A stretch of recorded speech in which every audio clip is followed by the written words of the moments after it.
Welcome to Kenton's videos. Enjoy the video. You start by powering the Xbox 360 down and unplugging it to prevent shorts. This protects both you and the electronics. Once done, remove any memory or battery pack so nothing snags. Next, find the small manual eject hole beside the disk tray. This is a direct mechanical release. Insert a straightened paperclip slowly until you feel resistance and press gently. That movement disengages the latch, so the tray can slide out without forcing gears or denting the faceplate. If the simple manual release doesn't free the tray, you'll remove the outer faceplate to access the drive. Pry gently at the tabs and lift away. Once exposed, use the correct Torx or Phillips driver to remove screws. Keep them organized in order so reassembly is easy.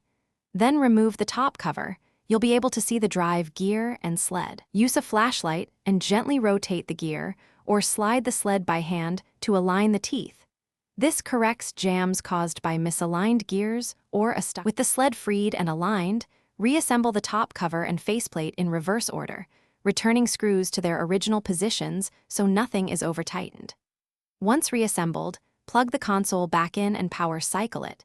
Test the eject button and try an eject command from your controller or system menu to confirm normal operation. If the tray remains stubborn, do not force it.